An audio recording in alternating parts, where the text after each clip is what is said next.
जी प्रियंका बहन please start कीजिए। नमस्कार सभी को। मैं प्रियंका एडिक्ट। हाय प्रियंका बहन। हेलो। ईश्वर की कृपा से कोई नशा नहीं किया, आप लोगों के साथ हूँ। सबसे पहले तो थैंक यू करूंगी सुंदर प्रोग्राम का। थैंक यू बोलूंगी कैमल भाई का, जिन्होंने मुझे बोलने का मौका दिया। और थैंक यू आप सभी मेंबरों का जो मेरे को ध्यान से सुनने आए। शुक्रिया बहुत बहुत। ऐसे मोटिवेशंस मिलती हैं यार। मैंने भी किसी की शेयरिंग सुनी थी। शेयरिंग सुनकर ही मेरा दिमाग खुला था। थोड़ा सा पहले मैं अपने बारे में आपको इन्फॉर्म कर देती हूँ। मैं दिल्ली में रहती हूँ और इस प्रोग्राम में, इस सुंदर प्रोग्राम में मुझे अभी जुलाई में 2 साल हो जाएंगे। और एक एक दिन करके बस मैं आगे बढ़ रही हूँ, परमात्मा का शुक्र अदा कर रही हूँ, क्योंकि मेरे पास इसके अलावा और कोई ऑप्शन नहीं, अल्टरनेट रास्ता नहीं है। जैसे कि मेरा टॉपिक है स्वीकार। ये टॉपिक मैंने बहुत सोच समझ के लिया था। क्योंकि मैंने नशा बहुत किया है, अनलिमिटेड किया है। इस अकॉर्डिंग किया है कि मैंने नशे को नशा समझा ही नहीं। बहुत मतलब प्राउडली मैं समझती थी सबके बीच में बोलना कि भाई हाँ, ऐसा कोई नशा नहीं जो मैं नहीं कर सकती, बहुत प्राउडली। मुझे नहीं पता था कि ये मेरी लाइफ को खा जाएगा, मेरी लाइफ को स्पॉइल कर जाएगा, मुझे नहीं पता था। क्योंकि जैसे बोलते हैं ना, पहला कश पहला घूट। यार मुझे नहीं पता था। वो चकाचौंध जब लाइफ मेरे पास आई, एक गेट टुगेदर में मेरा नशे से मुलाकात हुई मेरी। और वो कब मेरी होप एंड स्ट्रेंथ बन गया मुझे नहीं पता। मुझे लड़ना है, मैं जिस प्रोफेशन में हूँ वहाँ नशे को बहुत इजीली इजीली, मतलब हवा में, पानी में, इस तरीके से मुझे इजीली मिलता है। क्योंकि हम लोगों को तो कोई मना भी नहीं कर सकता। कहीं अगर बंद भी है तो भी हम वहां से ले आएंगे, हमें मना ही नहीं कर सकता। तो क्या, मैंने इस टाइम को बहुत इंजॉय करा। मैंने कभी सोचा ही नहीं था कि मेरे को एक नशेड़ी का अटैक मिल जाएगा, मुझे नहीं पता था। और नशे के दौरान मेरे को पैरालाइज अटैक पड़ चुका था। और जब पैरालाइज अटैक पड़ा तो मेरा दिल्ली के गंगाराम हॉस्पिटल में मेरा ट्रीटमेंट हुआ।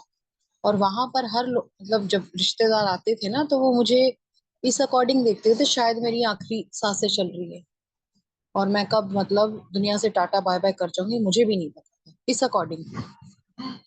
तो जो भी कोई आता था वो मुझे ये नहीं बोलते थे कि तू ठीक हो जाएगी या कुछ है। यार मेरे को बिल गिनवा के जाते वो, तेरे ऊपर 10 लाख रुपए लगे हैं, 10 लाख रुपए। एडिक पर्सनैलिटी हूँ, खासियत है, ईगो है। ईगो का बैलून बहुत बड़ा है मेरा। और उस टाइम भी रिजाइनमेंट, उनके लिए खुन्नस कि ये मेरे को कैसे बोल गई। एग्रेशन मेरा कि ये मुझे कैसे बोल सकते हैं, मुझे ठीक हो जाने दो, इनके 10 लाख रुपए इनको वापस कर दूंगी। मतलब मेरे अंदर तब भी ये सब चीजें थी। मुझे नहीं पता था कि मैं एक बीमार व्यक्ति हूँ, कि मेरे मेरे को कोई बीमारी हो चुकी है, मुझे नहीं मालूम था। और मैं सोच भी नहीं सकती थी कि एडिक्शन एक बीमारी है, मुझे नहीं पता था। सिर्फ दीवारों पे हमने लिखा हुआ तो मैंने देखा था कि नशे का इलाज कराएं, नशा मुक्ति है, ये है वो है। अभी मैंने सोचा नहीं था कि मैं इस लाइफ से रूबरू हो जाऊंगी, मुझे नहीं पता था। जैसे तैसे करके घर आ गए, ट्रीटमेंट भी ले लिया, फिजियोथेरेपिस्ट भी रख दिया, चलना फिरना भी शुरू कर दिया। पैटर्न में ये आ गया कि सुबह नशा करना, शाम को दवाई खाना, घर वालों के सामने सोबर रहना कि भैया मेरे से शरीफ इंसान इस दुनिया में कोई भी नहीं, इस अकॉर्डिंग। उसके बाद तो उस टाइम क्या, मैं डबल जहर ले रही थी। सुबह नशा, रात को दवाई। तो वो जितना रिकवर होना था उससे डबल मेरा रिकवरी जा रही थी मेरे पास से। मुझे दोबारा पैरालाइज अटैक पड़ा। और उस सिचुएशन में, वो कहते हैं ना अस्त व्यवस्था, यार मेरे साथ ऐसी अस्त व्यवस्था आई कि मेरे को ना पैनिक अटैक पड़ने लग गए और मैं चीजें रख के, ब्लैकआउट होने लग गया मेरे साथ। मैं चीजें रख के भूलने लग गई। चीजें रख के भूल जाती तो जैसे ही मेरी आंख खुलती, मुझे ये चीज नहीं देखती थी मैं कहाँ क्या चीज। मैं पहले रिमाइंडर कॉल लगाती थी अपने आप को कि मैंने अपनी बॉटल कहाँ रखी है, उसमें कितनी बची हुई है। यार अगर वो किसी के हाथ लग गई तो पता चल जाएगा, यार वो फेंक देंगे, मेरा इतने का नुकसान हो जाएगा। उस टाइम भी मुझे ये सिचुएशन थी मेरी कि मुझे ये नहीं था कि नहीं भाई मेरी तबीयत बहुत ज्यादा खराब है। डॉक्टर ने मेरे को साफ मना करा कि अब आप पियोगे, आपकी बॉडी के ऑर्गन्स काम करने बंद कर चुके हैं, अगर अब आप पियोगे तो आप जी नहीं सकते। मुझे ये फिल्मी डायलॉग लगेगा आपको शायद, मुझे रात को 6 बजे के बाद दिखना, मतलब जैसे ही रात होनी शुरू होती थी मुझे दिखना बंद हो जाता था। मैं सोचती थी ऐसी कभी कभार कमजोरी से शायद हो रहा है, मुझे नहीं पता था कि मेरे साथ ये प्रॉब्लम बढ़ रही है, मेरी बढ़ती बीमारी है ना, मुझे नहीं पता था। ये सब हुआ मेरे साथ। और एक दिन सिचुएशन ये आ गई कि मैं अपने घर घर के लोगों से छुपाने के लिए अपने नशे को, कभी आटे के ड्राम में, कभी मटकों में, क्योंकि जैसे गर्मी स्टार्ट होती थी फ्रिज के अलावा मटके का पानी पीते थे, सुराही होती थी उसके अंदर मैं बॉटल छुपा छुपा के रखती थी कि किसी को क्या, मतलब शाना दिमाग चलाती थी मैं अपना, कि किसी को क्या पता चलेगा मैंने कहाँ छुपा रखा। यार मैं इतनी इतनी बेवकूफ हो चुकी थी, इतनी बेवकूफ हो चुकी थी। मैं इस चीज को आज बोलते हुए ना मेरे को प्राउड महसूस हो रहा है अब। अपनी कमियों को मैं खुद खुद काउंट करती हूँ। जब मैं सेल्फ इन्वेंटरी लेती हूँ, मैं अपने आप को काउंट करती हूँ कि मैंने ऐसा कोई कर्म नहीं है जो ना करा हो। दुनिया को पागल बनाना, दुनिया को लूटना, टोपी पहनाना, मिनट में बेवकूफ बना के सिर्फ अपने पीने का जुगाड़ करना। और उस दिन, जिस दिन 9 तारीख थी, 9 जुलाई थी वो, और मैंने मेरे घर में कहा कि तेरे होने से तो अच्छा तू मर जाती, वो बढ़िया था। हमारी कम से कम बेइज्जती तो नहीं होती। मेरी फैमिली ने मुझे कहा और मैंने खूब पी रखी। और ये बात बस, वो एडिक्ट पर्सनालिटी को यार वो चाहिए ना, एक अटेंशन चाहिए, इसने मुझे ऐसे बोल दिया, इसने, अभी देख मैं क्या करती हूँ। मैंने पूरे घर के शीशे तोड़ दिए, पूरे घर के शीशे तोड़ दिए और अंदर दरवाजा बंद कर लिया अपना, और फांसी का अटेम्प्ट करने की कोशिश करी। मरना वरना तो मुझे क्या था, क्योंकि मेरे से खड़ा तो हुआ जा नहीं रहा था, मैं कहाँ मर सकती थी। लेकिन घर वाले तो डर गए इतने में ही कि भैया ये तो गई। जैसे तैसे करके उन्होंने निकाला, निकालने के बाद दो चार थप्पड़ पड़े और मेरे को बड़े प्यार से समझाया, और उन्होंने एक रिहैब का नंबर कुछ ढूंढ रखा था, वो कई दिन से तलाश कर रहे थे एक रिहैब सेंटर की। उन्होंने मुझे भेज दिया तो मैं 17 दिन तक तो हमारी असाइनमेंट में ही पलती रही कि मैं इतनी बड़ी नशेड़ी थोड़ी थी जो मुझे नशेड़ियों के बीच में भेज दिया।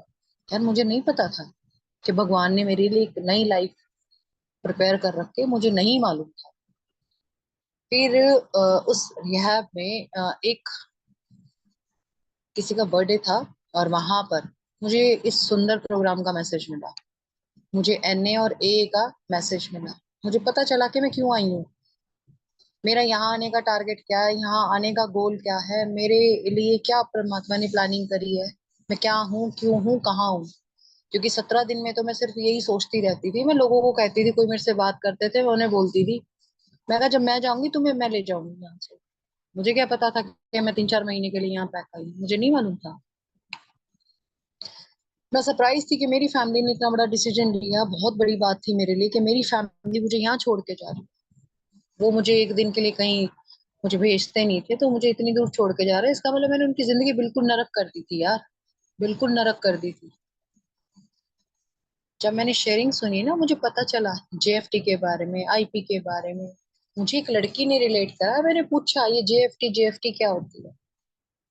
उसने बोला ये जस्ट फॉर टुडे है। और ये जैसे नॉर्मल बंदों की गीता कुरान बाइबल होती है, हम नशेड़ियों की, हम नशेबाजों की ही गीता कुरान बाइबल है। और हम नशेड़ियों की सिर्फ जस्ट फॉर टुडे लाइफ होती है, सिर्फ आज में जीना है हमें, क्योंकि प्रोग्राम आज का है। यार ये बात, मुझे 2 साल हो जाएंगे, ये बात मैं याद रखती हूँ कि परमात्मा आज बचा ले, कल की कल देखेंगे। समझ आया मैं क्यों हूँ? पहले तो मेरे अंदर ये खौफ था यार, मैं कैसे किसी को बताऊंगी मैंने अपने घर में चोरी करी है, मैं कैसे किसी को बताऊंगी मैंने दुनिया को पागल बनाया, मैं कैसे किसी को बताऊंगी मैंने झूठ बोला है, मैं कैसे किसी को बताऊंगी मैंने किसी के बच्चे की फीस खाई है, मैं कैसे किसी को बताऊंगी कि मैंने अपनी माँ से पैसे उधार लिए हैं, मैं कैसे किसी को बताऊंगी मैंने लोगों के साथ कितना गलत किया है, मैं कैसे बताऊं। यार जब मैंने वहां शेयरिंग सुनी ना, मुझे तब पता चला ये तो सब मेरे मेरे जैसी है, कुछ अलग नहीं है। क्योंकि यार ये सब हमारी बीमारी ने कराया यार, मुझे पता ही नहीं था। यार वो 17 दिन मैंने काटने के बाद मुझे तब यकीन हुआ कि मैं एक बीमार इंसान हूँ, मेरे को एक बीमारी हो गई है, एडिक्शन की बीमारी। एडिक्शन किसी भी रूप में हो सकता है, और मुझे बीमारी हुई है सिर्फ नशा करने की। मतलब मुझे उठते नशा चाहिए, मुझे बैठते नशा चाहिए, मुझे घूमने के लिए नशा चाहिए, मुझे फिरने के लिए नशा चाहिए, मुझे बात करने के लिए नशा चाहिए, मुझे फ्रेश होने के लिए नशा चाहिए, मुझे हंसने के लिए भी नशा चाहिए, मुझे रोने के लिए भी नशा चाहिए। यार नशा नशा नशा और नशा। ना मुझे अच्छा दिखता था, ना मुझे बुरा दिखता था, ना मुझे महंगा दिखता था, ना मुझे सस्ता दिखता था। ये कहावत बनी है ना, एक नशेड़ी को पता है कि 5 रुपए का नशा कहाँ मिलेगा और 5,000 का नशा कहाँ मिलेगा। नशेड़ी हूँ भाई, मुझे सारे रास्ते पता है। क्योंकि मेरा, ये कह लो कि मेरे अंदर हाईबाजी आ चुकी थी कि मुझे काश में नहीं जीना, काश मैं वो नशा कर लेती, काश मैं वो कर लेती। क्योंकि मेरा टारगेट ये हो चुका था कि यार मैंने ना मरना है बस। मेरी सोच यहाँ तक हो चुकी थी कि जिस दिन मेरी मौत आएगी मैं हरिद्वार चली जाऊंगी, वहां गंगा किनारे बैठ के खूब पीऊंगी, खूब पीऊंगी, और खुद जाके मैं कूद जाऊंगी। मैं अपनी फैमिली वालों का खर्चा नहीं कराना चाहती। मतलब मेरी सोच इतनी इतनी हद तक जा चुकी थी, मुझे कुछ नहीं दिखता था। फिर जब मुझे शेयरिंग का मौका मिला, मुझे फ्लोर पे डाला गया, मैंने तब बोला, मैं कहा मैं एक ट्रिप पे आई हूँ और इस ट्रिप को एंजॉय करूंगी। और इस क्लास में, मैं मीटिंग को क्लास बोलती हूँ, ये मेरी एलकेजी की क्लास है और इस क्लास के अंदर मेरे से गलतियां भी होगी, मुझे उठना भी यही सीखना है, मुझे बैठना भी यही सीखना है, मुझे हंसना भी यही सीखना है, मुझे रोना भी यही सीखना है। मेरे से कोई गलती हो जाए तो मुझे माफ कर देना। जब देखा ना लोगों ने कि मेरे अंदर एक आत्मविश्वास आया, मुझे कुछ लगा कि यार मैं वेस्ट प्रोडक्ट नहीं हूँ, इस धरती पे आई हूँ तो मेरी भी कोई वैल्यू है। मुझे ये बात समझ आ चुकी थी कि मैं एक ऐसी बीमारी से ग्रस्त हूँ जिसका इलाज मेरी फैमिली नहीं कर सकती है। मैं इस भीड़ में ही रह के अपना इलाज करवा सकती हूँ। मैं I am the different personality नहीं बन सकती। मैं एक चूजन वन पर्सनैलिटी हूँ जो परमात्मा के डायरेक्ट कनेक्शन में हूँ। मुझे यही समझाया गया है। और मुझे हर किसी को जाके ये शेयर नहीं करना, अबे यार मैं आज पी नहीं रही, आज मैंने नशा नहीं किया, मैं आज वहां से नहीं गई, मैं उस दुकान पे नहीं खड़ी हुई, आज मैंने उस पेटलर से बात नहीं करी। मैंने ये बात पूछी थी, मैंने अपने स्पॉन्सर से ये बात कंसल्ट की थी जब मेरी स्टार्टिंग में मुझे 90 डेज 90 मीटिंग का मैसेज मिला था मुझे सेंटर से बाहर आने के बाद। मैंने पूछा कि क्या मैं सबको रोज ये बताऊंगी कि मैंने आज नशा नहीं किया। तो उन्होंने मुझे ये बात समझाई कि बेटा ऐसा कोई सर्टिफिकेट नहीं बना, ऐसा कोई मेडल नहीं बना, आप एक एडिक्ट हो, आप किसी को सफाई नहीं पेश करोगे। मैं कहा ठीक है। मैं कहा फिर उनको कैसे पता चलेगा कि मैंने नशा नहीं किया, मेरी फैमिली को कैसे पता चलेगा कि मैंने नशा नहीं किया है। उन्होंने मुझे समझाया, आपकी बॉडी लैंग्वेज बोलेगी, आपकी नजरें बोलेगी, आपके हाव भाव बोलेगी, आपका वे ऑफ टॉक बोलेगा। मैंने कहा ठीक है जी, करते हैं शुरू। उस दिन का दिन है, आज का दिन है। मैं परमात्मा से घबराती हूँ एक बात बोलते हुए कि भगवान मुझे बचा लेना, आगे आप झेल लेना। क्योंकि मुझे आज के टाइम यार ये प्रॉब्लम्स मुझे ना ऐसा लगता है कि प्रॉब्लम और मेरा ना मतलब एक शायद टाई वाला सिस्टम चल रहा है मेरे साथ। रीजन ये है कि भगवान ने हमें एक ऐसी पर्सनैलिटी बनाया कि हम झेल सकते हैं, हमारे अंदर झेलने की क्षमता ज्यादा है। हमें कोई भी प्रॉब्लम दे दें, क्योंकि एक एडिक्ट पर्सनैलिटी की खासियत है, या तो वो जीरो है या फिर वो हीरो है। अगर वो अपनी पे आ जाए, उसे अगर कुछ करना है तो वो करेगा, और उसे नहीं करना तो आप कुछ भी कह लो, उसके सामने रोटी रखी हो वो तब नहीं खा सकता, क्योंकि वो चाहता नहीं है ना। यार मैं चाहती हूँ, मुझे जीना है, मुझे अच्छे से जीना, मुझे खुल के जीना है, मुझे लाइफ का हर मोमेंट एंजॉय करना है। मुझे लोगों के साथ खुश रहने की भी जरूरत है, मुझे अपने साथ भी खुश रहने की जरूरत है। अब मैं वो वाली प्रियंका नहीं बनना चाहती जो मुझे किसी महफिल का हिस्सा ना बना पाए, जहाँ लोगों को अपनी बेइज्जती महसूस हो। आज लोग मुझे खुद आके पूछते हैं, प्रियंका आप चल नहीं रहे, आप जा नहीं रहे वहां। आज मेरे अंदर ये डिफरेंस है, क्योंकि मैं एक्सेप्ट कर चुकी हूँ कि भाई मैं एक बीमार बंदी हूँ और मेरे लिए जो जगह नहीं बनी, मैं वहां नहीं जाती हूँ, क्योंकि आज के टाइम मुझे ना कहना आ चुका है। मेरे स्पॉन्सर ने साफ समझाया, डरना नहीं, बिंदास रहना है। और मैं थैंक यू बोलती हूँ अपने स्पॉन्सर का। मैंने सुना है लोगों से कई बार अपने स्पॉन्सरों से डरते हुए कि मुझे डर लगता है ये। मैं अपने स्पॉन्सर के साथ इतनी कंफर्टेबल हूँ, मैं डरती नहीं उनसे, मैं साफ पूछती हूँ। जब मैंने पहली बार उनसे स्पॉन्सरशिप के लिए बात करी ना, तो मैंने उनसे पूछा, मुझे बात करनी नहीं आती थी कि मैं कैसे बात करूँ, कैसे पूछूं कि भाई स्पॉन्सर बनोगे आप मेरी। मैंने उनको बोला, मैं कहा आप मुझे ये बताओ कि स्पॉन्सर बनने के लिए क्या मुझे एक फूल की थाली लेके आनी पड़ेगी, उसमें नारियल रखना पड़ेगा, अगरबत्ती रखनी पड़ेगी, माला रखनी पड़ेगी, तब आपसे कंसल्ट करना पड़ेगा कि आप मेरे स्पॉन्सर बनोगे? वो हंस पड़े और उन्होंने कहा कि ऐसा कुछ नहीं होगा। उन्होंने मेरी एक बात सुनते ही उन्होंने मुझे यस कर दिया, क्योंकि एक यार वो इंसान ऐसा जो मेरे ऊपर यकीन करता है, वो मेरी गारंटी कहीं भी ले सकता है। और इस बात पे मैं अपने आप को अप्रिशिएट करती हूँ।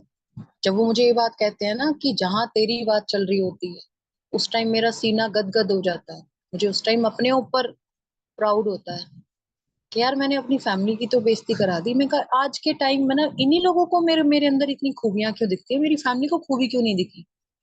क्योंकि मेरी फीलिंग्स को वो समझते हैं, वो जानते हैं कि मैं अच्छा भी यही करूंगी, मैं बुरा भी। यहाँ ये प्रोग्राम जो है ना अच्छे बनने का नहीं है, यहाँ सच्चे बनने का प्रोग्राम है। अगर इस टाइम मेरा मन गाली बकने का होगा तो मैं उनसे कंसल्ट करूंगी, भाई मेरे को गुस्सा आ रहा है, बताओ मुझे क्या करना है, मुझे कोई टूल पकड़ाओ, मैं क्या करूं।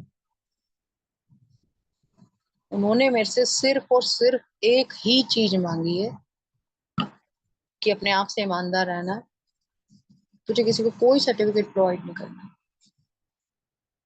और यार मैं इस प्रोग्राम की तहे दिल से कहूंगी, क्योंकि मुझे उन्होंने, या मैंने सुना था सिर्फ कि अगर तुम्हारी बीमारी है तो इलाज तुम्हारा होगा। कहता है ना, एक्सपीरियंस बोलता है।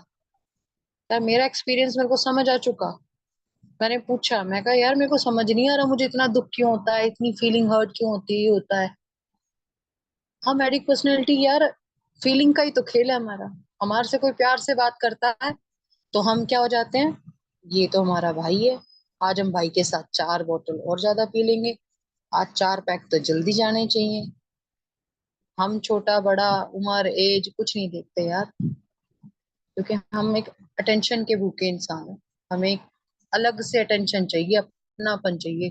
दुनिया से धुतकारे हुए इंसान है, विश्वास के लायक हमें कोई नहीं समझता। एक ये प्रोग्राम और ये मेरे प्यारे मेंबर जो मुझे अभी इस टाइम सुन रहे हैं, इनसे अच्छे मुझे कोई भी रिश्ते नहीं लगते। आज मेरे से कोई कॉमन बंदे बात करते हैं, मुझे समझ नहीं आती उनकी बातें। रीजन ये है कि उनकी 10 बात में से 9.5 बातें झूठ होती है, और ये चीज दिख रही होती है मुझे। लेकिन मेरे पास सिर्फ यही है, मुझे वहां चुप रहना है, मैं उनको कुछ नहीं बोल सकती। ये बात मैं उनको बोलती हूँ, बताती हूँ उनको, जो मेरे फेलोशिप वाले बंदे हैं, उनको बोलती हूँ, मैं कहा ऐसे ऐसे बात हो रही थी और मुझे समझ नहीं आ रहा ये क्या चीज है। कहते बच्चे, कमियां हमारे में है, उनमें नहीं है। वो पूर्ण संपूर्ण इंसान है, कमी हमारे अंदर है।